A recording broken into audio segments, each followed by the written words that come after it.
राधे राधे दोस्तों, जय श्री कृष्णा।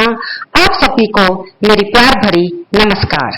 दोस्तों, स्वागत है आपका अपने ही YouTube चैनल कलयुग के चमत्कार संतों की वाणी में। बोल पूज्य पाद दंडी स्वामी जी महाराज की जय। हम आपके लिए वीडियो लाए हैं आज के दिन में ही सुबह निर्जला एकादशी व्रत पर शिव शक्ति इचलू नगर मंदिर में श्री सोहनलाल शास्त्री जी द्वारा सुनाई गई एकादशी व्रत की कथा और उसका महात्म्य।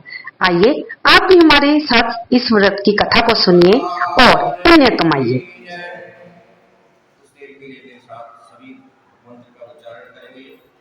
हरि ओम नमो भगवते वासुदेवाय। ओम नमो भगवते वासुदेवाय। ओम नमो भगवते वासुदेवाय। ओम नमो भगवते वासुदेवाय। ओम नमो भगवते वासुदेवाय। ओम नमो भगवते वासुदेवाय।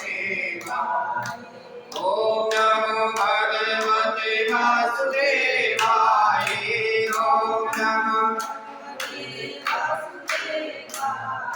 ओम नमो भगवते वासुदेवाय। ओम नमो भगवते वासुदेवाय। ओम नमो भगवते वासुदेवाय। ओम नमो भगवते वासुदेवाय। ओम नमो भगवते वासुदेवाय। ध्यान करते हुए, और हमारे जो दो नेत्र होते हैं ये भगवान की छवि को निहारने के लिए हमें दिए गए हैं, और जब भगवान की छवि को हम निहारते हैं और आंखों को बंद करते हैं तो भगवान हमारे नेत्र रूपी मार्ग से हमारे हृदय में उतरते हैं। आइए वो अंदर नेत्र रूपी मार्ग से वो हमारे हृदय में उतरते हैं। इसलिए आज भगवान विष्णु का पावन दिन है तो उनका पहले ध्यान करेंगे। शांताकारं भुजगशयनं पद्मनाभं सुरेशं विश्वाधारं गगनसदृशं मेघवर्णं शुभांगं लक्ष्मीकान्तं कमलनयनं योगविद्यानगम्यं वन्दे विष्णुं भवयहरं सर्वलोकैकनाथं। बोलिए लक्ष्मी नारायण भगवान की जय। आज का जो दिन है, जैसे कि 12 महीने होते हैं और 24 पक्ष होते हैं। एक महीने में कितने पक्ष आते हैं? दो पक्ष आते हैं। एक कृष्ण पक्ष आता है और एक शुक्ल पक्ष आता है। तो पक्षों का तो दोनों का अपने अपने में बहुत महत्व है। कृष्ण पक्ष का भी कम महत्व नहीं है कि कृष्ण पक्ष में भगवान श्री कृष्ण जी का जन्म हुआ है, और शुक्ल पक्ष का भी कम महत्व नहीं कि शुक्ल पक्ष में मां लक्ष्मी का जन्म हुआ है, राधा जी का जन्म हुआ है। तो कृष्ण और राधा कौन है? भगवान लक्ष्मी और नारायण है, विष्णु और लक्ष्मी है। युग बदले, युग के साथ वह जैसे जैसे मानव के विचार बदले वैसे वैसे भगवान का रूप बदला। सतयुग आया, सत्य पर आधारित रहा तो भगवान ने चतुर्भुज रूप में धारण किया। और उसके बाद त्रेता आया तो कौन हुए? राम जी हुए। मर्यादा का पालन करने के लिए, संदेश देने के लिए उन्होंने राम का रूप धारण किया, मर्यादा में रहना। और फिर द्वापर आया और तब भगवान कृष्ण ने अपनी लीला रचाई। वो 16 कला पूर्ण है।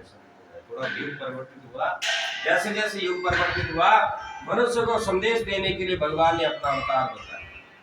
तो आज के दिन का जो महत्व है वो शास्त्र में कहा गया है कि एकादशी जो तिथि होती है, एकादशी कितनी होती है साल में? 24 एकादशी होती है ना। तो 24 एकादशियों में से जो एकादशी का जन्म हुआ वो कब हुआ है? एकादशी का जन्म हुआ है तो एकादशी का जो जन्म हुआ है उत्पन्ना एकादशी जिसको वो मार्गशीर्ष मास में हुआ है। असल में जो व्रत रखा जाता है ना, अगर एकादशी के कंटिन्यू व्रत रखने हैं तो वो तब से रखने जाते हैं। और एकादशी को अन्न का निषिद्ध बताया गया हर प्राणी के लिए। जैसे खाए अन्न वैसे होए मन। तो अन्न को इसलिए त्यागना चाहिए कि मन के विचार हमारे शुद्ध बन जाए, शुद्ध बने रहे। जैसे खाए अन्न वैसे होए मन। तो अन्न को इसलिए त्यागना चाहिए कि मन के विचार हमारे शुद्ध बन जाए, शुद्ध बने रहे। तो इसलिए आज जो है अन्न का त्याग तो हर एकादशी में कहा गया है, लेकिन आज की जो ये ज्येष्ठ मास की जो निर्जल एकादशी होती है, इसमें ऋषि मुनियों ने कहा कि ये तप के लिए है, क्योंकि जो गर्मी है, भीषण गर्मी होती है इस बार तो ज्यादा ही है, वैसे हर बार ही होती है। तो इस गर्मी में कहते हैं कि हवन मिला है, तप करने के लिए मिला है, व्रत करने के लिए मिला है, पुण्य करने के लिए मिला है, प्रसाद करने के लिए मिला है, परमार्थ करने के लिए मिला है। तो ये सारी चीजें तो संत लोग कर सकते हैं, लेकिन गृहस्थी नहीं कर सकता। अब गृहस्थी, अगर गृहस्थी को कहें कि 24 एकादशी के व्रत रखो, लेकिन उससे वो भी नहीं पूरे हो पाते, तो उसका निवारण भगवान ने कहा ना कि मेरे तक पहुंचने का और मेरा नाम स्मरण करने के लिए मैंने आपको कई रास्ते बताए, और उसके बाद भी अगर ये कार्य नहीं करते हैं तो तब वो मनुष्य नहीं है, वो पशु ही समाना होता है। क्योंकि जीवन मानुषो दुर्लभ देहा, ये शरीर जो है मनुष्य शरीर बड़ी दुर्लभता से प्राप्त होता है, इसीलिए हुआ है। तो इसलिए एकादशी का जो महत्व है, निर्जला एकादशी जो है इसलिए आज रखी जाती है कि जल का जो त्याग करके व्रत रखे, उसको उस व्रत का जो फल है वो जो साल की जो 23 एकादशियां जो और होती है ना, वो 23 एकादशी को मिला करके 24 एकादशी का पुण्य आज के व्रत से प्राप्त होता है। ये आज का महत्व है। तो कहते हैं, एक प्राचीन कथा है इस पे कि एक समय जो है मनु नाम और शत्रुपा नाम का जो है व्यक्ति थे, और उन्होंने क्या किया कि इस भीषण ग्रीष्मता की में जो है वृंदावन उन्होंने गए, और वृंदावन में एक ज्ञान गुदड़ी नाम का क्षेत्र है, वो द्वारका के पास है, और वहां पर जाकर के वहां बैठ करके कृष्ण का जप करने लगे, भजने लगे। तो भजने पर जब उनका मन भटकने लगा तो उन्होंने ऐसे कई कृत्य की थी कि मन न भटके। तो पहले उन्होंने मन भटकने के लिए शरीर को कष्ट देना, तो सबसे पहले उन्होंने मन को एकाग्र करने के लिए क्या किया, अपनी उंगली को चीरा दिया। तो उंगली को जब चीरा दिया तो वो सारी रात में दर्द होता रहा, नींद का त्याग हो गया। और अगर इस रात की जागरण, एकादशी की रात को जागरण करता है, उसका भी बड़ा पुण्य मिलता है। तब उनका मन एकाग्र हुआ, और जब शरीर को कष्ट मिला तो मन एकाग्र होता। दुख में सिमरन सत करे, सुख में करे न कोई, और जो सुख में सिमरन करे वो उपाय करे।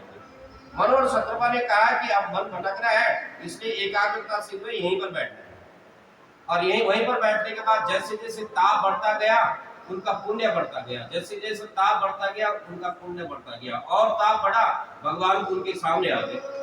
भगवान ने कहा, मैंने इतना ताप तुम्हें दिया है, इतनी तुम्हारी कठोर परीक्षा दी है, और जब जिस सोने को तराशा जाता है, जिस सोने को आग में जलाया जाता है, जिस सोने को तराशा जाता है, वही सोना कंचन बन जाता है।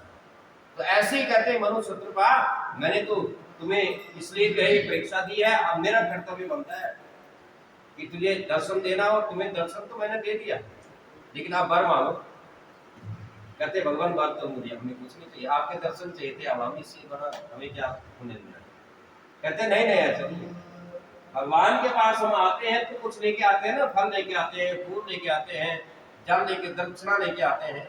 तो भगवान कहते हैं, मेरी वस्तु मेरी को तुम समर्पित कर रहे हो, तो मेरा भी तो कर्तव्य है, मैं तुम्हें कुछ दूं, इसलिए मैं देर कर नहीं जाऊंगा, बोलो क्या चाहिए। तो कहते हैं, अच्छा, कहते हैं ठीक है, मेरे को सारा, कहते हैं वो तो आप जाने हैं, आपको जो देना है दे दीजिए।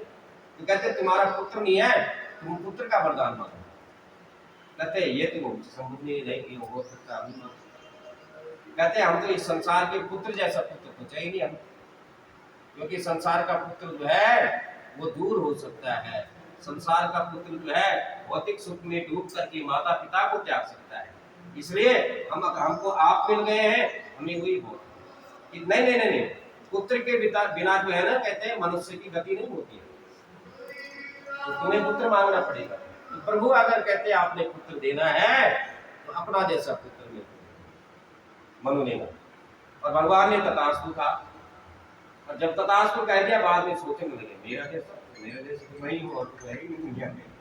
तो तब जो है वो मनु शत्रुपा जो है उसी व्रत के तप के कारण राजा दशरथ मनु हुआ, और शत्रुपा क्या हुई, कौशल्य हुई, और भगवान राम आए। इसलिए इस व्रत का ये महत्व है कि जो पुत्र की प्राप्ति मांगता है उसको पुत्र मिलता है, जो संपत्ति की प्राप्ति मांगता है उसको संपत्ति मिलती है, जो भक्ति की प्राप्ति मांगता है उसको भक्ति मिलती है, जो संतति की प्राप्ति मांगता है उसको संतति मिलती है, वैभव यश कीर्ति की प्राप्ति मांगता है उसको वैभव यश कीर्ति मिलती है। और सबसे बड़ी बात क्या है कि भगवान नाम मिलता है, भगवान नाम से बढ़कर के। इसलिए आज के इस पावन पुनीत अवसर पर जो है श्री शिव शक्ति मंदिर नियुक्त नगर में नियुक्त नगर की समस्त ट्रस्टी गणों की अध्यक्षता में और नियुक्त नगर की इस मंदिर प्रांगण शिव शक्ति मंदिर की अध्यक्ष कमल चेटली जी और समस्त ट्रस्टी गण जो है अपने अनिल गर्ग जी, देवेंद्र गोयल जी और कृष्णा अरोड़ा जी यहाँ पर उपस्थित हैं और सभी ट्रस्टी जो है इनकी निरंतर अटूट आज हमने सोचा है कि सारा दिन ये निरंतर सेवा चलेगी और इसी सेवा का जो भाव है ये भगवान जो है स्वीकार करते हैं, जो करके कहते हैं कि जिस चीज का त्याग करे ना उसका दान करना चाहिए तभी पुण्य मिलता है। तो अगर जब तक रह सकते हैं तब तक जो है निर्जल रहना चाहिए और जब जितना हो सकता है उतना दान करना चाहिए। किसका? जल का, शीतल जल का, अन्न का, पावन का, पुण्य के पूर्वज भी जो है उनका उद्धार हो जाएगा। और जगह भी बनी हुई है, आप देख रहे हैं 5 एसी लगने हैं। तो आप सभी से अनुरोध है कि मंदिर में जो है एसी की सेवा जो लगाना चाहता है आज के दिन लगाए तो बहुत बड़ा पुण्य मिलता है। और इन्हीं शब्दों के साथ आज भगवान श्री विष्णु जी का पावन दिन है, उन विष्णु जी के चरणों में नमन करते हुए सभी भक्तों की सुख समृद्धि और सौभाग्य की कामना के लिए प्रार्थना करते हुए एक बार भगवान विष्णु का जयकारा लगाएंगे। बोले विष्णु भगवान की जय। तिमिर हरण मंगल कर्ण सूर्य भयो प्रकाश सकल अंधेरों मिट गयो धरती धवल आकाश। धर्म की जय हो, अधर्म का प्राणियों में विश्व का भक्तों की जय जय श्री राधे, जय जय श्री राधे, जय जय श्री राधे। बहुत सत्य भगवान की जय हो।